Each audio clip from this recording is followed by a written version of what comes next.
Dictation start होगा 5 second के बाद।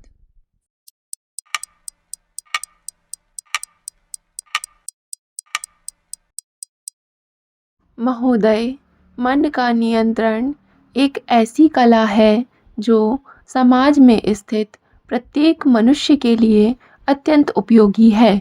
इसे मनुष्य की सफलता, सुख तथा शांति की कुंजी कहा जा सकता है। जीवन के समस्त कार्य मन में संचालित होते हैं। इनमें कुछ कार्य ऐसे होते हैं जो स्वयंमेव होते रहते हैं और हमें इनका कुछ भी पता नहीं रहता, लेकिन कुछ कार्य मन की जागृत अवस्था में होते हैं। ये दोनों प्रकार के कार्य कर्म रूप में परिणत होने से पूर्व किसी न किसी रूप में मन में अंकित रहते हैं। कभी कभी हमारे मन में यह प्रश्न उठता है कि जीवन के अनेक महत्वपूर्ण कार्यों को छोड़कर हम इस मन के नियंत्रण के कार्य को क्यों करें। इसका कारण यह है कि मन के असंयम से मनुष्य जीवन में अनेक ऐसी घटनाएं उत्पन्न हो जाती हैं जिनका हमारे जीवन पर अत्यधिक कुप्रभाव पड़ता है और इसका सर्वाधिक बुरा परिणाम जो हो सकता है वह है मानसिक विकृति, जो कभी कभी समूची सभ्यता के पतन का कारण हो सकती है।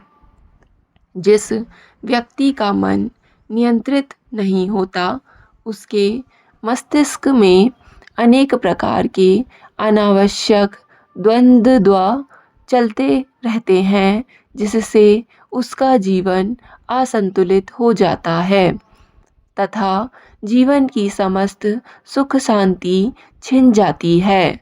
जहाँ तक कि वह कामनाओं, वासनाओं और तनावों का शिकार होकर दुसाध्य मानसिक रोगों से आक्रांत हो जाता है और अंत में वह एक सामाजिक अपराधी भी बन जाता है। इसके विपरीत मन संयम से प्राप्त होने वाले छोटे छोटे लाभ तो अनेक हैं, लेकिन इसका सबसे बड़ा लाभ आध्यात्मिक ज्ञान है, जो व्यक्ति को पूर्णता की ओर ले जाता है। वह जिस परिवार का मुखिया होता है, वहाँ व्यवस्था, अनुशासन, सुख, संसार और मानवीय संबंधों का सौरभ भरा रहता है। हमें अपने मन में यह बात अंकित कर लेनी चाहिए कि हमारे समग्र जीवन का ढांचा इस पर निर्भर करता है कि हम अपने मन को वश में करते हैं कि नहीं। मन के संयम का सामान्य अर्थ केवल यही है कि हम मन की प्रत्येक बात को समाज द्वारा प्रदत्त नैतिक नियमों के अंतर्गत ही करें। गीता में अर्जुन ने श्री कृष्ण से कहा था कि हे कृष्ण, मन तो बड़ा ही चंचल, उद्दंड, बली और हठी है। मैं तो उसको वश में करना वायु को वश में लाने के समान दुष्कर मानता हूँ। इस पर श्री कृष्ण उत्तर देते हैं कि हे महाबो, निसंदेह मन चंचल और कठिनता से बस में होने वाला है, परंतु हे कुंती पुत्र अर्जुन, यह अभ्यास वैराग्य से वश में होता है। अतः मन के निग्रह के दो ही अचूक साधन हैं, वे हैं अभ्यास और वैराग्य। इन दोनों गुणों को जीवन में लाने के लिए मन पर संयम पाने की इच्छा शक्ति को दृढ़ बनाना पड़ता है। साथ ही मन के स्वभाव तथा प्रकृति को जानना भी आवश्यक होता है और अंत में लगन और अभ्यास से इन पर विजय प्राप्त की जा सकती है। महोदय, मन पर संयम पाने की इच्छा शक्ति को दृढ़ बनाने के लिए वैराग्य का सहारा लेना पड़ता है और सुख भोग की इच्छा को त्यागना पड़ता है। सुख भोग की इच्छा हमें स्वाभाविक होने के कारण हमारे रक्त मांस में इस गहराई तक भिदी है कि उसे अत्यंत कठिनाई से ही निकाला जा सकता है। अगर हम इसे त्याग ना सकें तो विवेक का सहारा लेकर इसे मर्यादित तो कर ही सकते हैं। यदि हमें भौतिक सुख की चाह है तो हम उसका भोग करें, लेकिन उस सीमा तक कि हमारा शारीरिक और मानसिक स्वास्थ्य नष्ट हो जाए। सुख के पीछे इस प्रकार ना दौड़ें कि वह हमें ही नष्ट कर दे। तथापि यह भी सत्य है कि सुख की यह लालसा मन संयम की हमारी इच्छा को खा जाती है। मन के निग्रह से पूर्व अगर मन के स्वभाव प्रकृति को भी अगर जान ले तो हमें मन संयम में अत्यधिक सरलता हो जाती है। स्वामी विवेकानंद के द्वारा जो मन का स्वरूप बतलाया गया है वही हमारे प्रस्तुत विचार का आधार है। हमारे स्थूल शरीर के भीतर एक सूक्ष्म शरीर है, इसे ही मन कहते हैं। यह स्थूल शरीर मन की बाहरी परत है।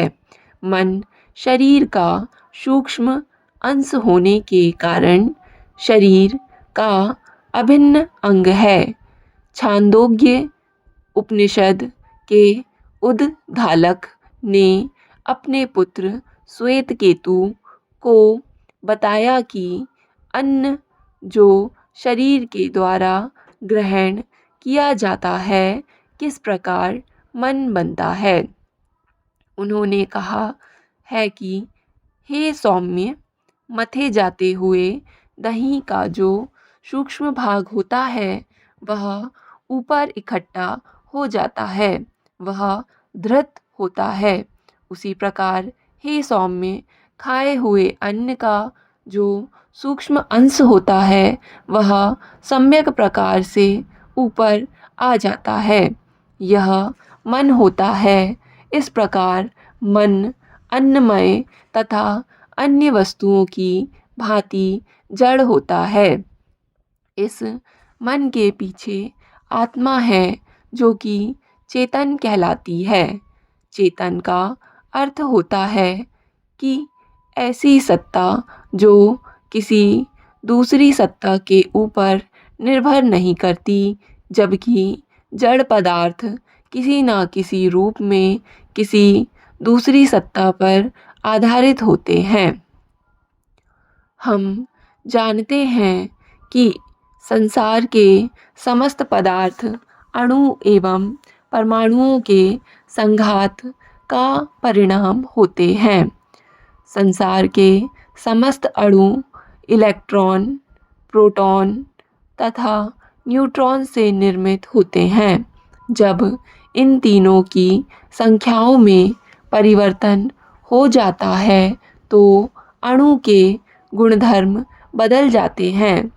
कहने का तात्पर्य है कि वैज्ञानिकों ने जब न्यूट्रॉन, प्रोटॉन तथा इलेक्ट्रॉन के गुणधर्म का अध्ययन किया तो पाया कि यह एक प्रकार की ऊर्जा के कण हैं और समस्त जगत इन्हीं ऊर्जाओं से निर्मित है।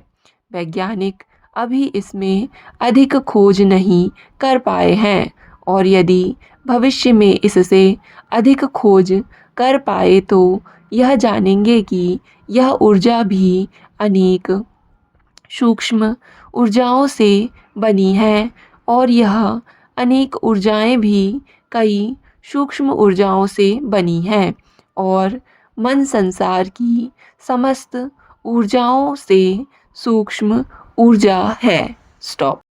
डिक्टेशन पसंद आए तो वीडियो को लाइक तथा चैनल को सब्सक्राइब ज़रूर करें। धन्यवाद।